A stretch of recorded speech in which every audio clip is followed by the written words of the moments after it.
This podcast is also part of a pod course, which is available for credit on speechtherapypd.com. All you need to do is register for the course, complete the requirements, and you will receive credit. Speechtherapypd.com is a video continuing education company, a certified ASHA CE provider. First Bite sure does love some freebies, and I grew up loving some coupons. That's my kinfolk's way of saying coupons. I can't even say it correctly.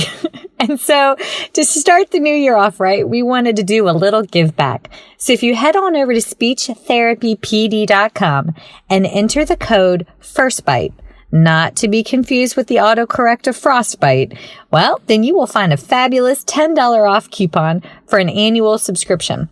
That will give you access to all of the 1 to 3 hour webinar courses, as well as all the First Bite pod courses for CEUs for an annual membership of only $79.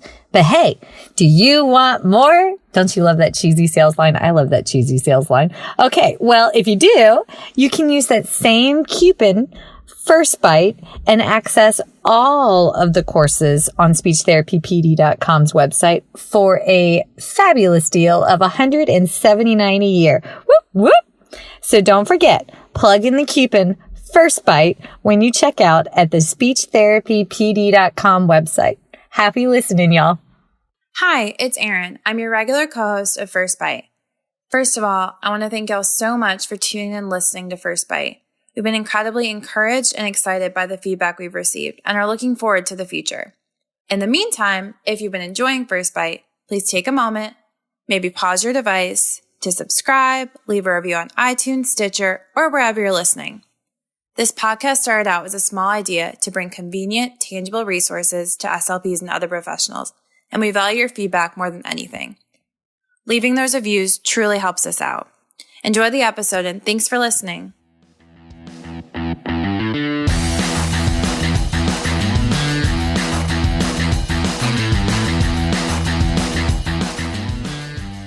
Hi, folks, and welcome to First Bite, fed, fun, functional resources for the pediatric clinician.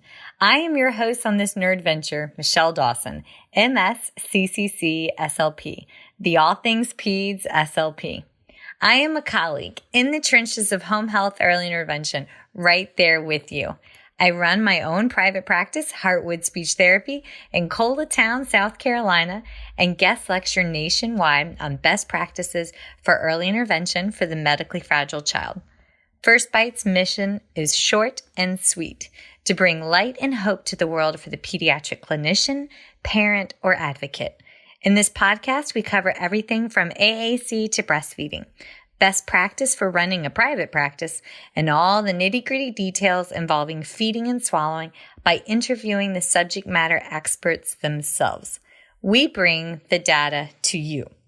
Every fourth episode, I am joined by the lovely Erin Forward, MSP, CF-SLP, a Yankee transplant who actually inspired this journey and who also walks the wild, woolly, and sometimes sticky walk of early intervention with us. Sit back, relax, and watch out for all the squirrels and enjoy this geeky gig brought to you by speechtherapypd.com.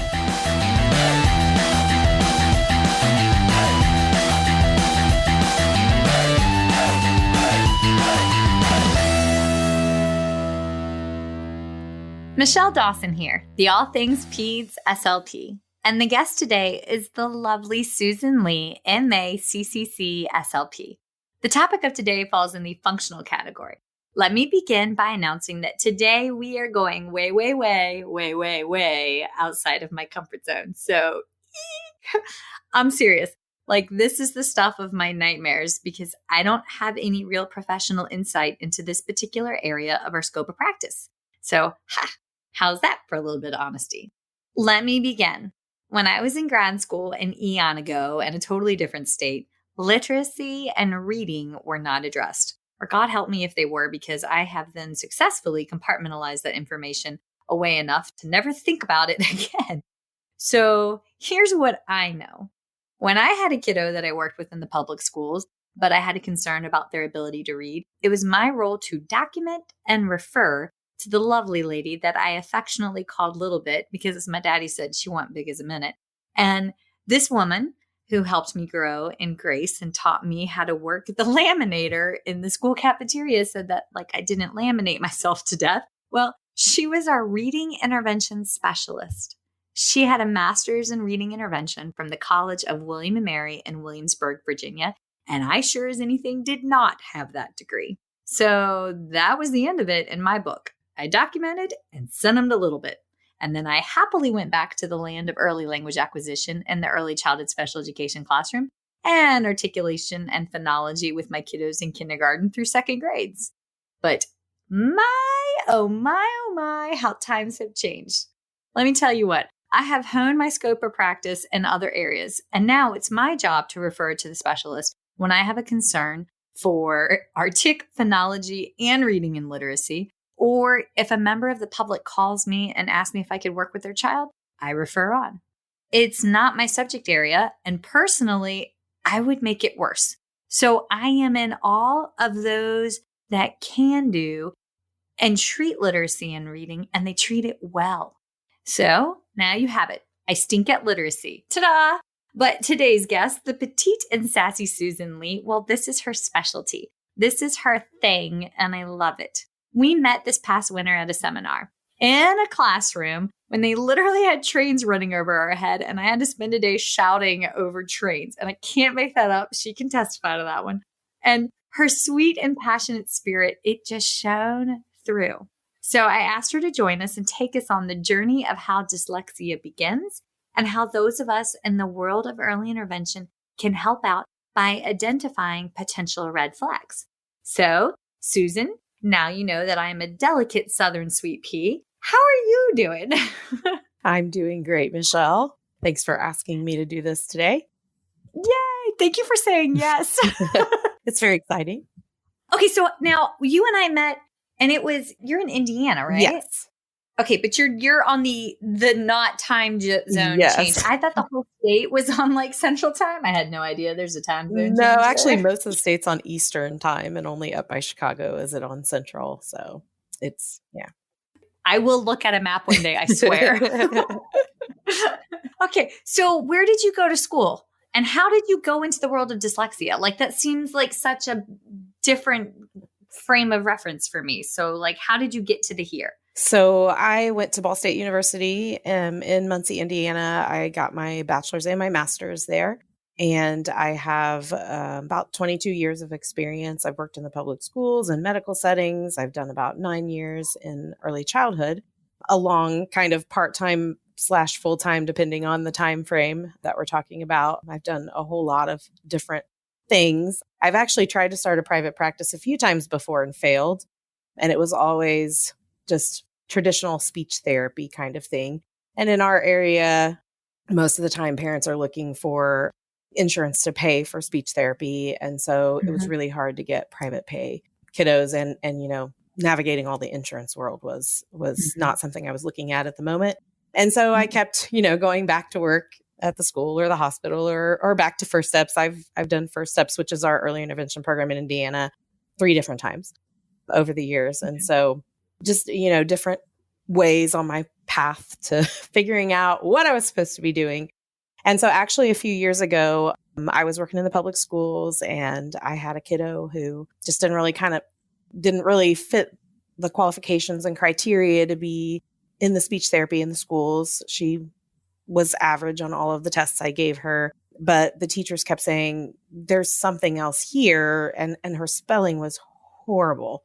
And I didn't really know much about that. As you said, I wasn't trained in any of this either. And if I was, I don't remember it.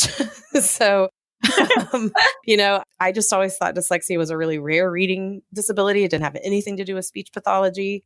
And like you said, you just kind of refer on and move on. Go about your day. And so, but this little girl was, just kind of stuck in my head. And I started talking to a colleague, and she said, do you know anything about dyslexia? Nope, nothing.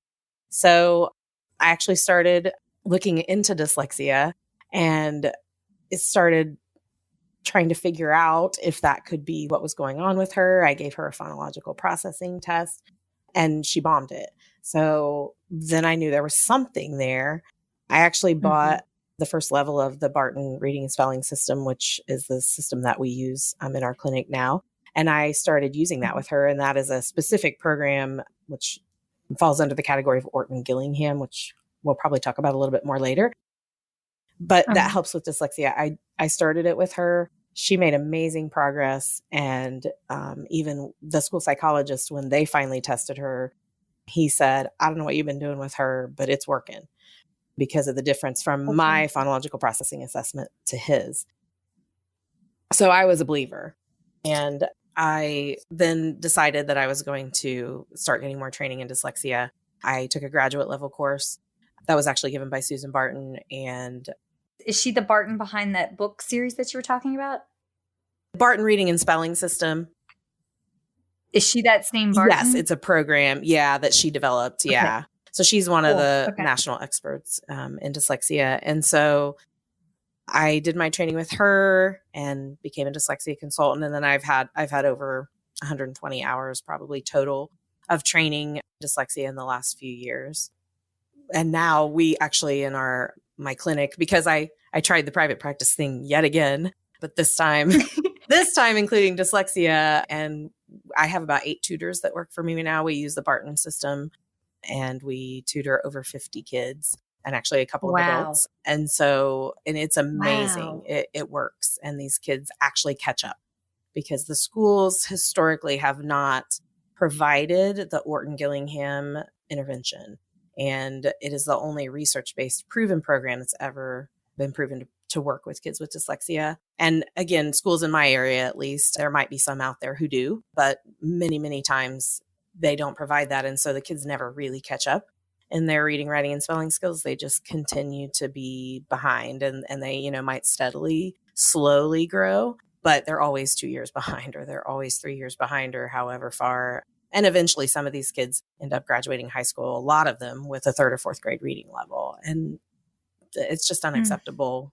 It is heartbreaking knowing what we know, knowing this actually Orton-Gillingham has been around since the 1930s. And so it is just unfathomable that we still are graduating kids with, 3rd and 4th grade reading levels. Okay. So you and I got to talking about that lecture day. And what you didn't know, what I didn't have time to share, was that at that time, we had just had legislation passed here in South Carolina. The major university here in town, University of South Carolina, they were instrumental in helping to draft the legislation. And it was basically a dyslexia bill. And it laid the framework that school speech pathologists had to be included in the dyslexia team. And at the time, I'm state association president. I am hands off of this. This is not my thing. I happily plucked an email from our lobbyist to the lady who is now president, who's one of the heads over there, and she's a goddess and amazing. And she got the gurus on her staff to participate in the drafting of it. But it just blew my mind that speech pathologists are now part of that team for the diagnostic and the treatment.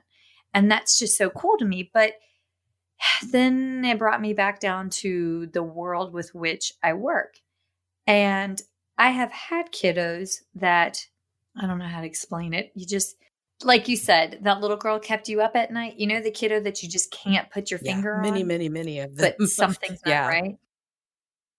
Yeah, yep. That kiddo, right? So I'm in there doing emergent literacy in the sense that I'm adding core vocab words to their speech generating device so that the child with autism has a functional means of communication to access, I have a hurt, I'm thirsty, those kind of things. But sometimes just watching them access their device, it just struck me as odd, their mannerisms around it. And, I always cracked it up as a fine motor issue, or maybe they got a cortical vision impairment or something like that. But after talking with you, even though it was brief, it left me with questions. And then talking with, one of the colleagues here in town, it made me worry more. What are the warning signs that an EI SLP can catch?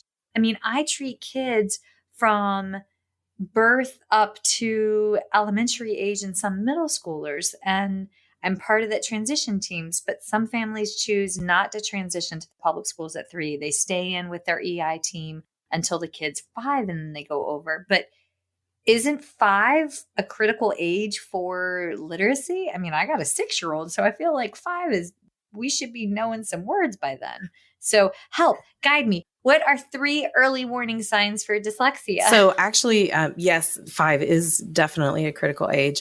To start off with, there are actually 20% of us that have dyslexia. So it's a way bigger number than anybody ever thinks. We have 40 years of government research that says that 20% of us have dyslexia. And now it ranges from mild all the way to severe and profound. So the kids with mild dyslexia, you may never notice, and the parent may never notice. And, there might be little things that you see here and there as they get older. But for the most part, we're not going to really treat those kids or pick up those kids. But the ones that are moderate down to the severe and profound, of course, are the ones that we, will definitely be trying to identify and help. So we're looking at a much bigger group of kids than anybody really acknowledges, I think, a lot of times. Yeah, I had no and again, idea. none of us got trained. Teachers didn't get trained. Teachers don't know what they're doing, what to look for either. And they don't know how to help. They want to help, but they don't know how. Speech pathologists didn't get trained.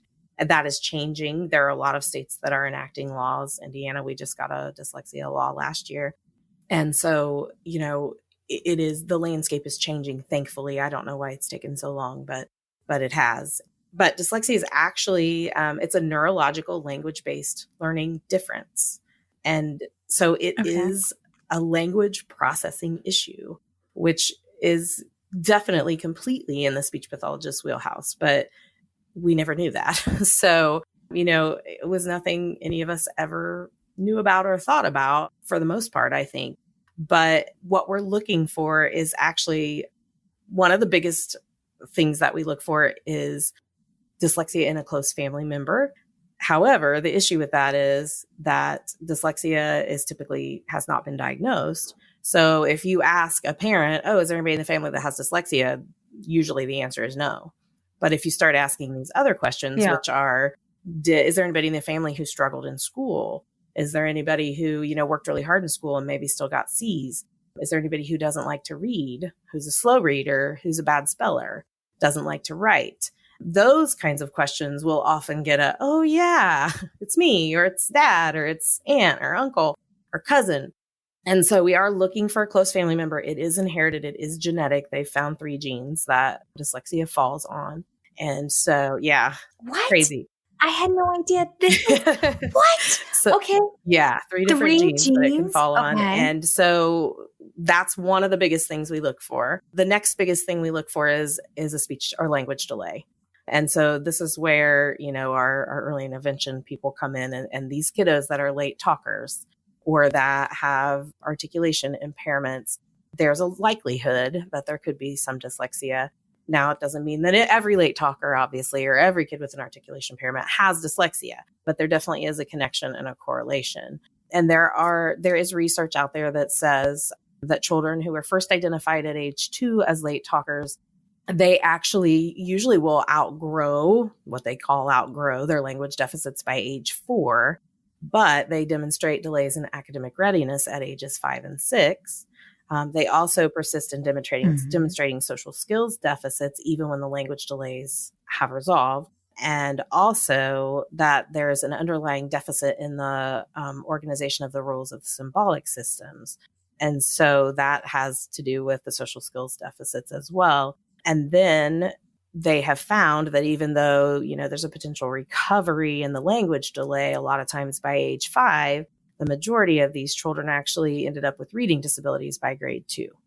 And so, we are looking at a huge majority probably of the kiddos that we see as speech pathologists. And even in Indiana, we have something called developmental therapists in our early intervention program who kind of look at the child as a whole and ended up working on communication delays as well. And so, the majority of the kiddos that we see when they have a speech or language delay could potentially have dyslexia and end up with, learning disabilities, reading issues down the road, and even issues with math.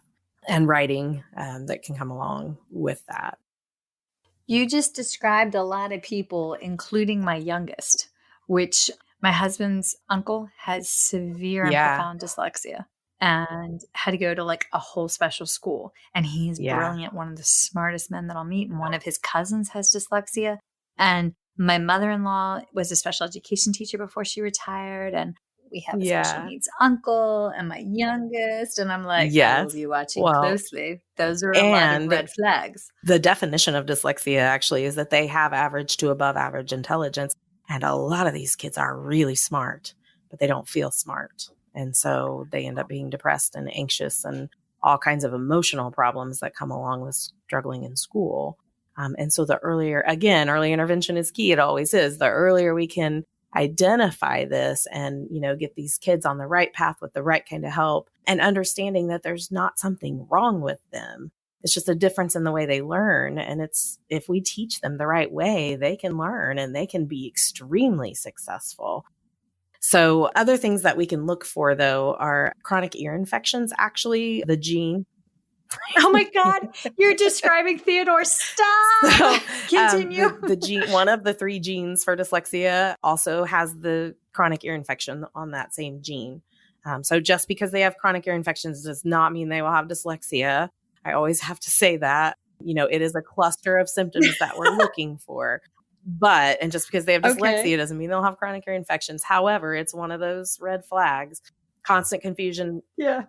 Just because you have eczema does not mean that you have EOE. However, there's a correlation. Constant confusion of left versus right. And so they get really confused about directional impairment. They might be late establishing a dominant hand. Usually by the age of 4, we'll know which hand they're going to write with. But many of these kids, and I should dispel the myth that kids, people with dyslexia are left-handed. That's a myth. There are lots and lots and lots of myths out there about dyslexia. They don't read backwards either. And so I always... Okay, wait, stop. What about the color thing? Yeah. The looking through colored sheets. Is that a myth? There are kids who have visual processing issues that helps, but that does not in any way really do anything for dyslexia. It's just if they have an additional visual processing issue, then that could be helpful. Interesting. So that, and there's no truth to that people with dyslexia are left-handed. However, they typically could be late developing their dominant hand. Usually by age 4, we'll know that. And it might be much later before you know which hand they're really going to write with. And a lot of these kids may continue to be ambidextrous as well. They'll do, use different hands for different tasks, kind of a thing. Difficulty learning to tie their shoes because they have difficulty with sequencing and also some fine motor coordination issues a lot of times. And so they might be 7 or 8 before they learn to tie their shoes. Trouble memorizing their address, phone number, alphabet, days of the week, months of the year. All of those things are really hard. So when they're in preschool and you're trying to get them to memorize this and you're like, oh my gosh, we've been working on this forever and you still don't have it. That's a red flag. Mixing up the sounds and syllables in long words and creating words that rhyme. Also things that you might see difficulty creating words that rhyme. So that if they're mixing up things like hamburger for hamburger, aminal for animal, and then also rhyming, they just really don't get rhyming. And that is actually because of difficulties with phonemic awareness. And so I know we probably have a lot of speech pathologists that listen to this, but for anyone who isn't aware, that phonemic awareness is actually being able to manipulate sounds, individual sounds within words, hearing and manipulating them within your head in a 1-syllable word, basically. It's an absolutely essential pre-reading skill, and no amount of phonics teaching will work if the child doesn't already have phonemic awareness skills. And so that's one of the big things we can look for, because kids who are typically developing will just get that naturally by listening to us talk. They'll figure out how sounds go into words and words go into sentences and sentences go into conversation. Kids who have dyslexia will not do that. They have difficulty with auditory discrimination and auditory memory of individual sounds and individual phonemes. And so we actually have to explicitly teach them all of that. And if we don't, then they're never going to be a good reader, because if you can imagine, how can you sound out words if the sounds don't make sense to you? I mean, I don't really teach that high level. So this is really interesting, because most of the kiddos that I get, by there's very few that I'm actually working Uh-huh. on like that skill set. And if I'm working on like, if I get a kiddo that's into the phonology effort, and I happen to know one amazing mama that does listen to the podcast and who I treated feeding and swallowing and did some phonology while we were transitioning to like the goddess that also treats my own tiny human for phonology. But like, that's hard and a very talented, highly skilled task within speech pathology in and of its own right is teaching. Yeah. that. And So, like you said, the more severely involved kiddos, of course, they're not even talking most of the time. I'm not even getting there. Like, But we yeah, have many, like, many we're so kids far. who, the typical kiddo that I get is, the language delay. They're just behind. They're saying one word and they should be saying phrases, or, they just don't have very many words. And, those kiddos, it's amazing now that I know what I know about dyslexia. So looking at my caseload I used to have in the public schools and my early intervention caseload and saying, oh my goodness, a majority of these kids probably have dyslexia. And you're talking about 20% of kids, and you think about how many kids are on the speech caseload, in the schools, it's kind of a similar number, So very likely a lot of those kids, given that it is a language processing issue, impairment, if you want to call it that. I like to call it a learning difference, but there's actually a difference in the way that their brains are made, the way that their brains process this information. There's a different pathway to get there, but they can learn. They just have to do it in a different way, which we'll talk about probably in a minute.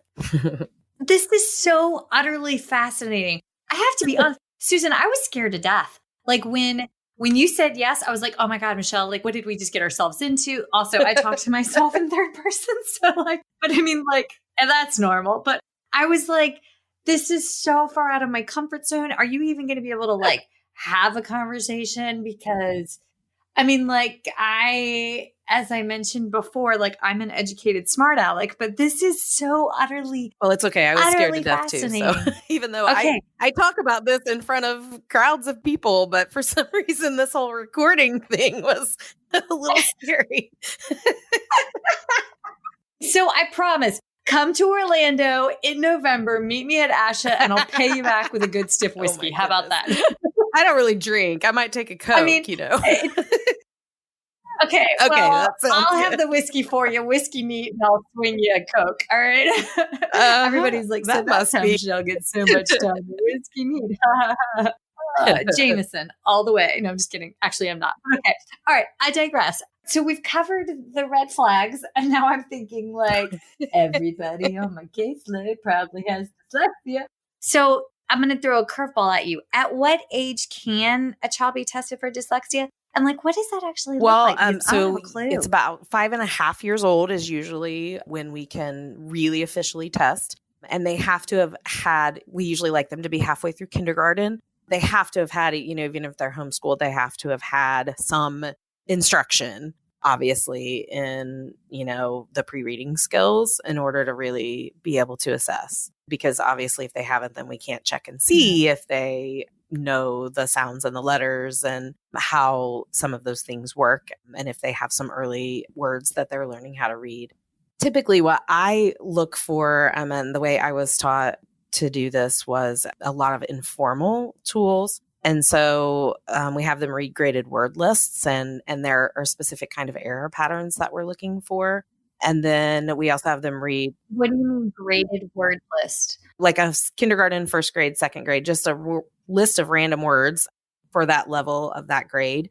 Like the Dolch primers, because I'm familiar with like the Dolch. Yes, similar to that. Yeah, just words. Like these graded word lists that are, this is a kindergarten level word list. This is a first grade level word list. This is a second grade level word list. And then also have them read lists of nonsense words. And we want them to read lists of words instead of reading something in a paragraph, which, I mean, we also have them do that. But when they read in a paragraph, they're reading something that is in context. And a lot of times, because these kids have difficulty sounding out words and figuring out what the words are and decoding them, that they will rely on context clues or picture clues. And so when we look at a list of words, they can't do that. They just really have to figure out what the word is. whenever you really can't perceive the sounds correctly, it's really hard to be able to sound out words. So basically, the only way that these kids are left to learn to read is to memorize all of their words. And at some point, typically by third grade is about where they hit the wall, because they'll be able to read to some extent, most of them, unless they are severely to profoundly affected. But by third grade, they'll usually hit a wall in their reading because there's just so many words and all the prefixes and suffixes come in and they just cannot memorize any more words. Their brain is full. So we look for that. We look for them reading by the shape of the word, the first and the last letter. We look for them transposing letters, leaving letters out, putting letters where they're not supposed to be whenever they read, or sounds actually, whenever they're reading. And when they're writing, it's the letters. And we look for a lot of different types of error patterns. And then when we're looking at nonsense words, those are words that they have never seen before. So they really have to be able to understand how the sounds work and understand the phonics rules and how words work in order to be able to decode those words and figure out what they are. So that's why we look at nonsense words. We also have them read a paragraph. Again, this is my kind of informal assessment that I was taught to do. So I have them read a paragraph with a Dibbles assessment, which is one of the standardized assessment tools that they use in the schools. It's called Dibbles, but it's basically getting a fluency reading level. How quickly can they read a passage that they've never seen before and how accurately can they read it? So is that named after a guy or is that a nonsense word? It's an acronym. Just curious. Okay.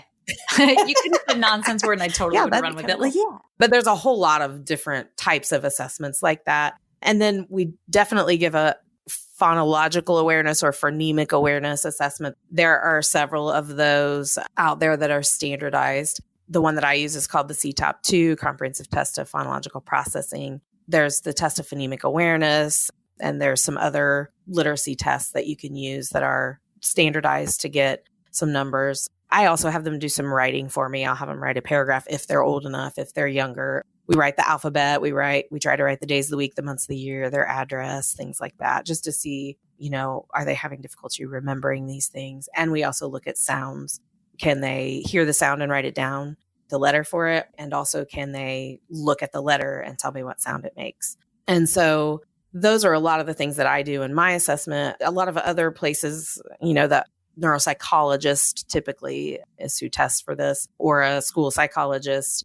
They don't necessarily test for dyslexia in the schools. They test for learning disability in reading, but they will use more standardized tests. IQ tests were always standard for a long time to test for learning disability because they had to show a difference between IQ and achievement. And that actually changed in the law. And so now they don't always do IQ testing. Yeah, in the federal law. I believe it was federal law. But now they don't always use IQ testing, at least here in Indiana. If I'm wrong about that, I could be wrong. It could be just on the state level. But no, you know what? I asked because I feel like I read that somewhere. Because it used to be like we had to have like, oh my goodness, when I worked in the public schools, we had difference. To have 2.5 standard deviation.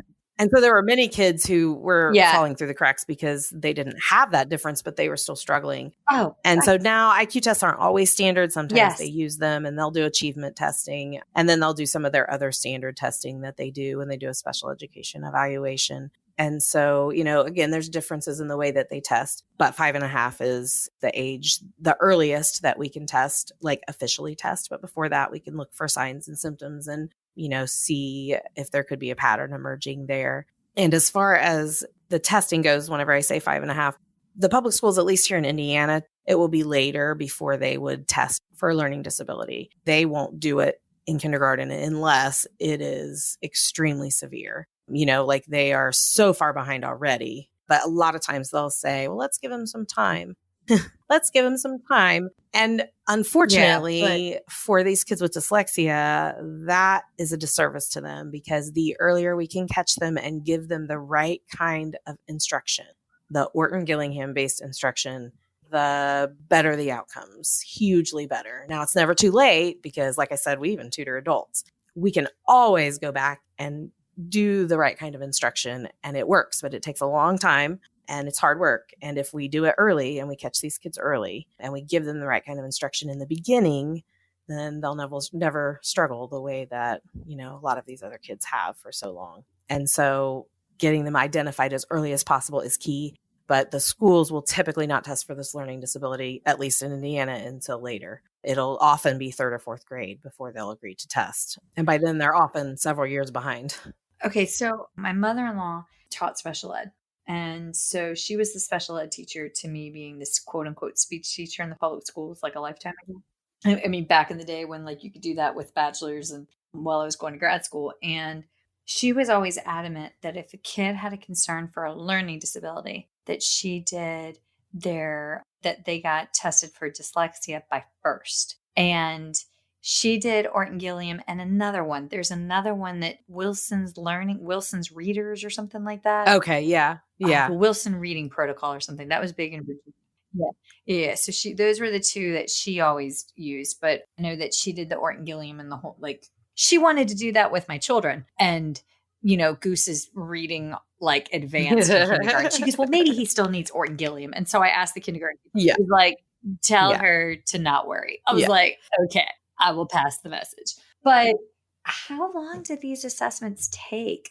Because that was one, and I do ask that with a slightly familial curiosity because one of my nephews is getting assessed for dyslexia and dysgraphia, which I just found out dysgraphia is a thing. I thought that was post-stroke. I didn't know that dysgraphia could be like a developmental thing. And my sister was like, he's testing for hours. And I'm like, bless his heart. But like, how long does testing for this actually take? So my testing actually takes about 2 hours. Oh, but all when at you once, go, or do you make them come back? What? Like, do you do 2 hours all at once? I couldn't sit. I still do. For 2 hours. Yeah, I do. God. Okay. But with some of these kiddos, it's difficult. We have to take lots and lots of breaks. And sometimes it takes longer because we have to take breaks. But with a typical student, it takes about 2 hours. But again, this is just an assessment, a lot of informal tools that I use, a couple of standardized tools. And I actually don't give a diagnosis of dyslexia officially because I'm a speech pathologist. My report says that they fit the profile of dyslexia, and it'll give a severity rating based on how long the intervention is going to take that we think it will take whenever we do the assessment. Again, I'm not a psychologist. I'm not a psychiatrist. I'm not a medical doctor. I can't give a medical diagnosis. But what I do give is a report that tells a whole lot about, what their dyslexia looks like, their profile looks like, and what kind of accommodations and help they need, what kind of tutoring they need. And so it gives a lot of recommendations. And it is not anything that, they can take they take to the school, but they can't. You can't force the school to do anything with it. It's just for the parents' benefit, to say, yes, looks like my child fits the profile of dyslexia.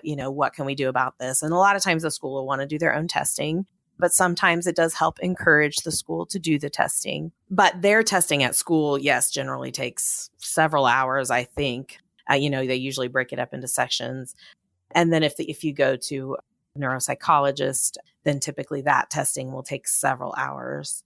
And so again, usually they'll break it up into different sessions. So it's just a different type of testing. And again, the neuropsychologist report will actually have that official medical diagnosis of dyslexia. My report, actually, I've had a lot of luck with the doctors in my area, have been great to take if the parents need that medical diagnosis. The doctors here have been great to take my report because they can't test for dyslexia, but they'll take my report and they'll, write that in their medical record that they have a medical diagnosis of dyslexia by the doctor based on reading my report. And then the parent can take that and use it at the school or wherever they need to have that for. So that's awesome. But yeah, it does. It's a long process, especially, if you actually go to the neuropsychologist, because there's a lot of standardized testing that happens with those kids. Oh my gosh. Okay. The amount of paperwork that must be in your world. Like, I know I have a boatload of paperwork, but I'm just like, that has, Yeah. Okay. It's a lot. It takes a long time. And keep on trucking. Yeah. Yeah. It takes a long time to score and analyze everything and write the report. Yeah. And then I usually have a face-to-face meeting with the parents that takes a couple hours to go over everything. But it's amazing, how appreciative these parents are of having actually someone actually listen to them, because a lot of the time they've been fighting the struggle of there's something wrong. And, the school just keeps saying, oh, they'll be okay. Let's give them some more time, or they did get tested and they didn't qualify for anything. And, they just continue to struggle, and the parents know that and see that, and they want to help their kids. And, it's hard to find a way to help them because dyslexia has just, not been as readily, I guess, out there. Yeah, acknowledged and tested for, and the intervention hasn't been provided as it should have been for a lot of these kids. So, okay, I have a sweet friend over in Fayetteville, North Carolina, that she was a big feeding guru. Like, her and I get along like peanut butter and jelly, talking about all things like, PO intake. And she was like, I am the only one out here, and I've had to start treating dyslexia. Yeah. So I'm going to like when an email pops up, like do an introduction between the two of you, like, y'all that'd be awesome. Yeah. Like, yes. Networking. Okay. All right. Let me transition to the next question. All right. So to close us, because we've identified risk factors thus far, we have discussed how an individual sits still for that many hours to go through that comprehensive testing. You have given the family a answer to the question of what is wrong, and you've laid it out. Okay, so here's what we know where the delays are. This is the dyslexia diagnosis that you do not make, but the neuropsych and or the pediatrician make based off of your assessments. How do we treat? And that's how do we actually take and help these kids reach those dreams? Yes. And by the way, they don't sit still for 2 hours, most of these kids. I have the balls that they bounce, they bounce on therapy balls, or sometimes they're rolling all around on the ground, and, they need to move. And so I let them move as long as they're, coming back and sticking with me. And so, they got to have that movement for sure. You should see me squirming trying to do a recording, dude. I can't sit still when I go to record, and it's always funny because the lovely Chad who edits these is like, Michelle, quit smacking things on the table. And I'm like, I can't sit still. He's like, sit in the middle of the room and touch nothing except for the microphone, but then don't touch the microphone. And I'm like, I can't do that. Well, that's okay. I'm still talking with my hands, even though no one can see me, because if I sit on my hands, I can't talk. So yes. It's just the way it is. I gotcha. That's awesome. But yeah, so squirrel treatment. Yeah, squirrel, definitely.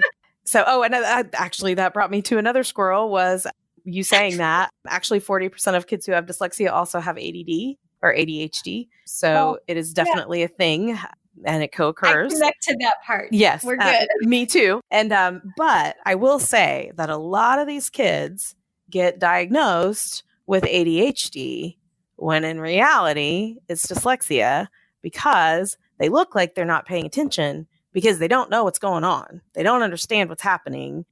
School makes no sense to them most of the time. And so they sit there all day and they're daydreaming and they're fiddling around because they have no idea what's happening.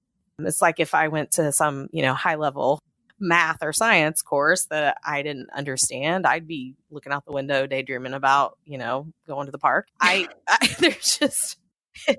I'm just laughing because somebody was like, yeah, my girlfriend had to work 7:30 to 7:30. I was like, that's a really long 12-hour shift. And they were like, oh, sweetie. Or no, 10-hour shift. I can't even say it right. I got the math wrong.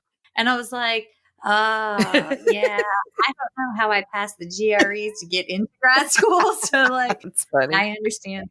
I know, but it's, they don't know what's happening. And so it's hard to know, is it ADHD? Is it, if they're struggling in school, and there's some dyslexia there, it's possible they could have some ADHD, but it's possible that it could just be because things are hard and they don't get it in there. So they're not focusing because of that. So it's hard to know. And I think a lot of times, a lot of these kids get thrown into the ADHD bucket, at least where I'm from, because they don't get tested for dyslexia. And so it's like, oh, well, it's an attention problem. It's an attention problem. Well, it might be. But it might not be. And so we always say, go get them screened for ADHD, make sure if that's there or not there. Untreated ADHD will definitely affect their progress, any kind of tutoring or intervention program they're in. But, it's hard to tease out sometimes. Okay, so let me blow your mind slightly before we go into treatment. My dear friend, Dr. Garner, the ENT that I work closely Yeah. with, he shared some research that a significant amount of our children with ADHD actually have underlying obstructive sleep apnea. Huh. That's interesting.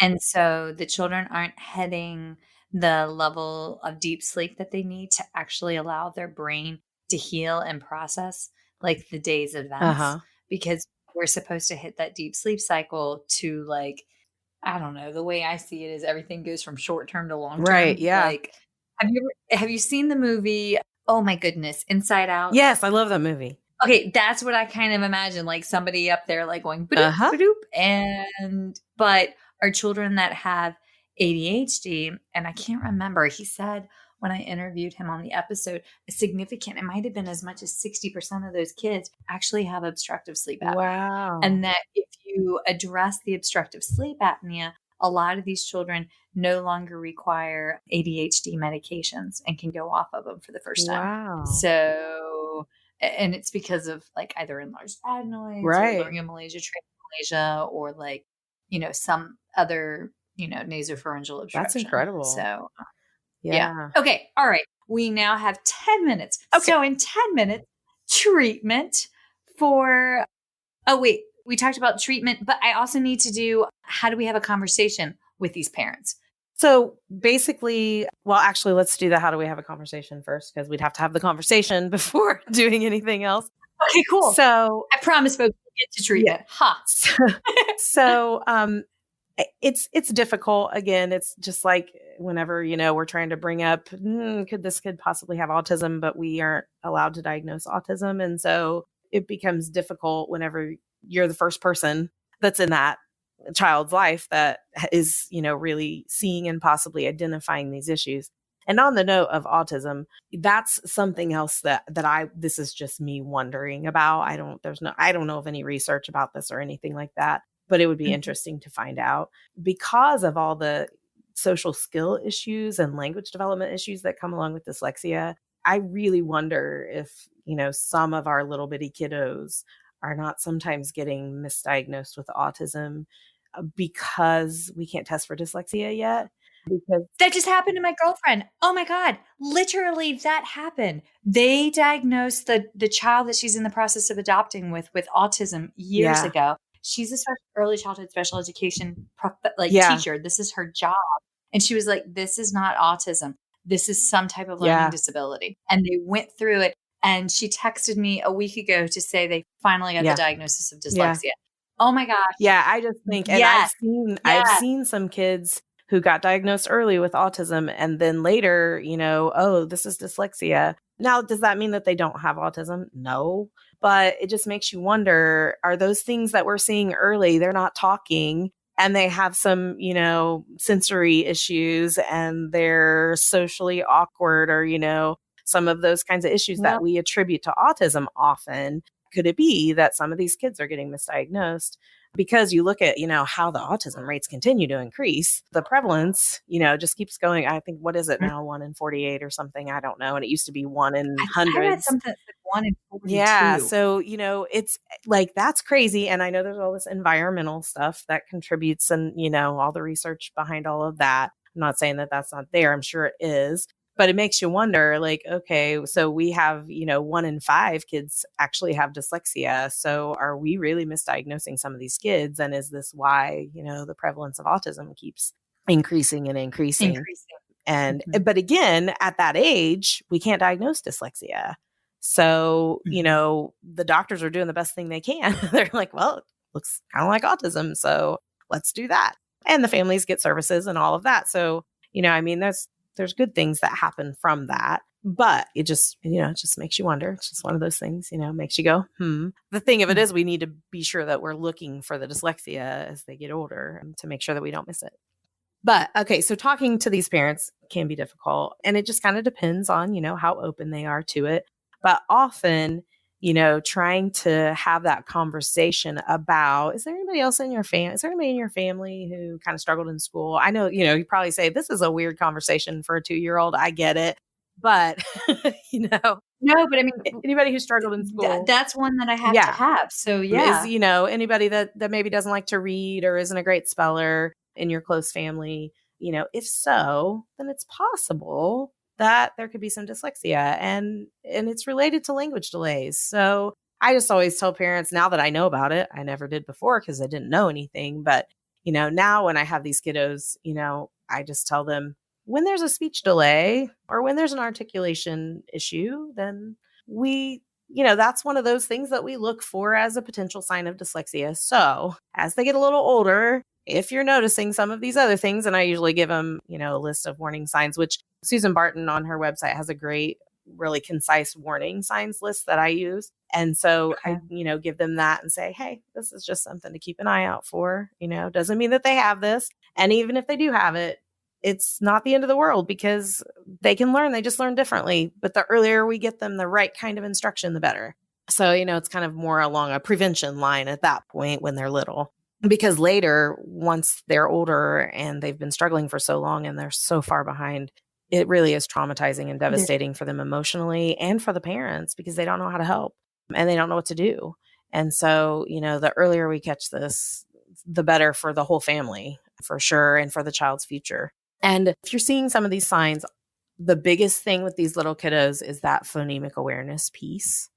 And so, I mean, you can just go Google, you know, phonemic awareness activities for toddlers or whatever. You'll find all kinds of things to do. But also, we as speech therapists do a lot of this for people who don't necessarily or aren't in that field, making sure that you're talking to the child often and regularly throughout your day, through the whole routine of doing the dishes and doing the laundry and whatever you're doing, you're telling that child what you're doing, you're talking about what they're doing, and you're talking very clearly and over exaggerating phonemes so that they can hear them and just to articulate very clearly and make sure that this kiddo is hearing people talk and not just sitting in front of the TV is another big thing. Or in front of an iPad at this point. Yes, true.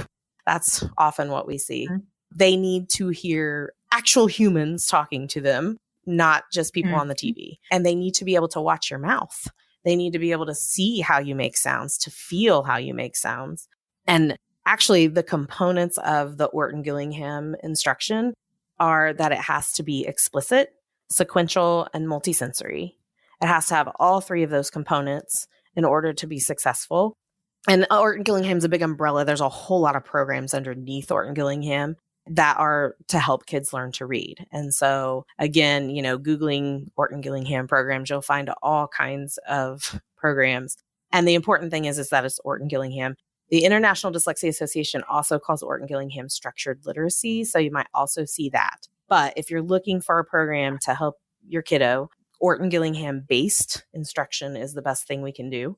And phonemic awareness, exercises, activities, whatever you can find on phonemic awareness. And also, like I said, just talking to your kiddos. I feel like teacher pay teacher. It does. It has tons of teacher pay teacher is awesome. And it has tons and tons of things on it. The biggest thing though, like I said, being explicit is that we have to teach every single sound and every single letter. And, you know, they do this in school, but they don't do enough of it for these kids. The majority of the kids are going to get it, you know, and they're going to move on. But when they move on, these kids are still left behind because they didn't get it. They need many, many, many more repetitions of things in order to learn than typical kids do. They also, again, need to be explicitly taught everything, and they need to be taught it over and over and over again. And it needs to be sequential. It needs to be very small steps, build on each other, you know, make sure they got it before you move on. And again, in schools, that's kind of impossible because they have all these curriculum that they have to get to and you know, tests that they have to teach for and whatever. Unfortunately, our governments, you know, like to make them take standardized tests. Test us a lot. That really, you know, don't show a lot of anything except that the kid's good at taking a test. Well, it's really honestly the case. I'm just laughing.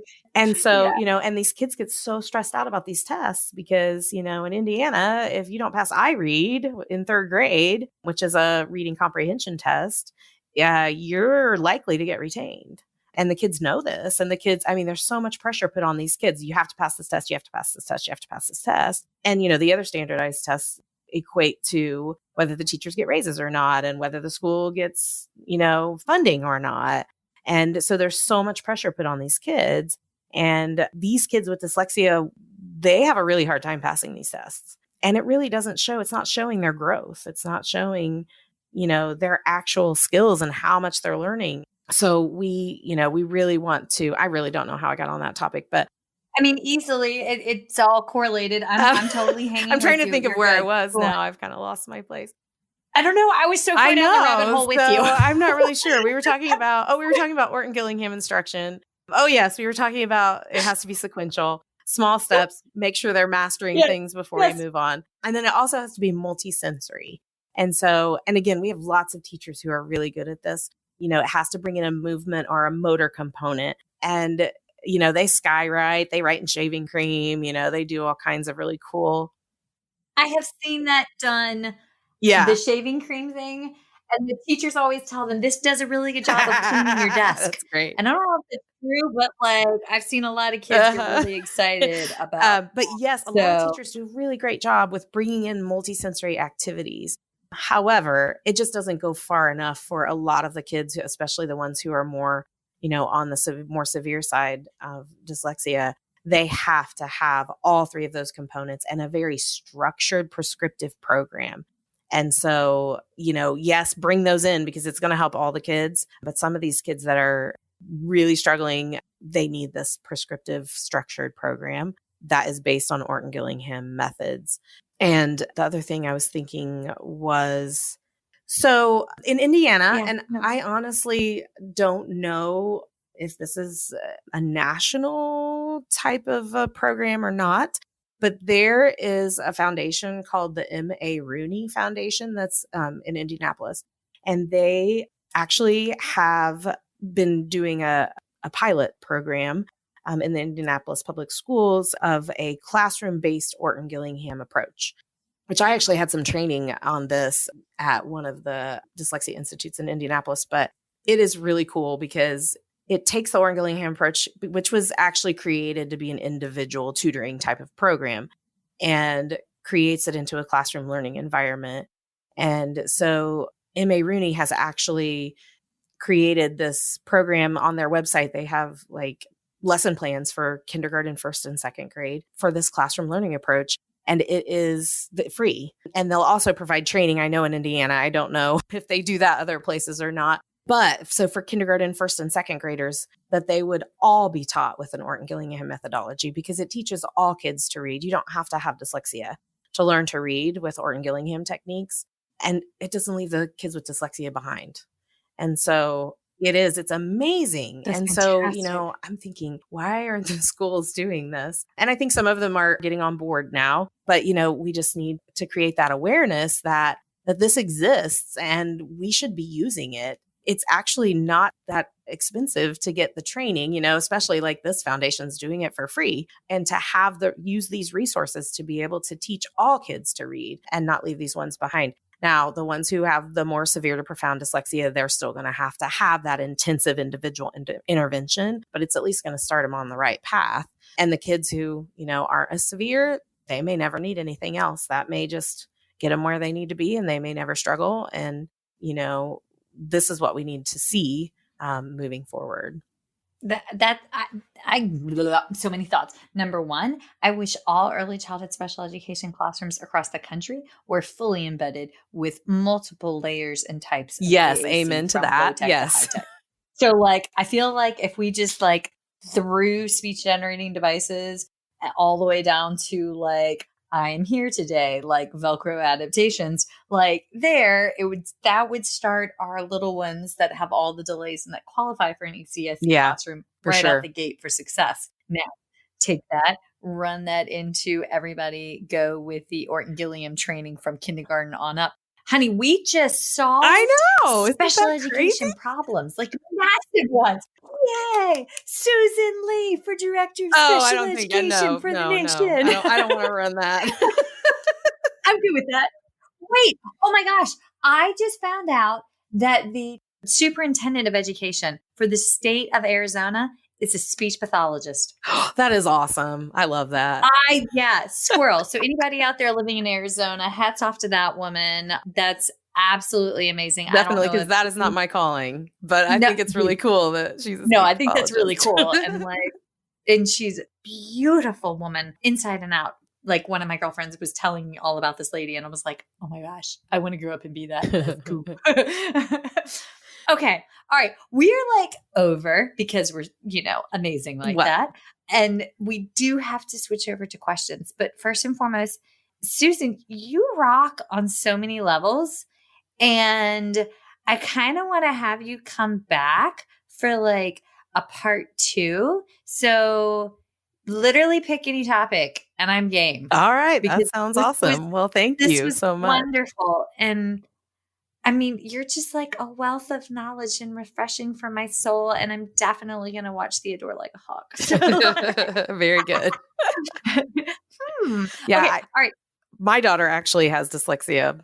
And so, does she really? Yeah. And she was in 8th grade before I learned about this and realized that it's not severe, but it's there and realized, oh my goodness. And our other daughter actually has the dyscalculia, which is the math part of it, which is a whole other topic. But yeah, it's very interesting. So I definitely have some firsthand knowledge myself. So when you come back, let's cover all the disses, the dysgraphia, dyscalculia. That'd be awesome. Yeah. Yeah. Okay. So we're going to have a disc conversation. I am told it's a thing. Awesome. Oh my God, this is so great. Okay. All right. Hold on. And let me switch over to questions. Okay. Okay. All right. Hang on 1 second. Hey, Michelle here.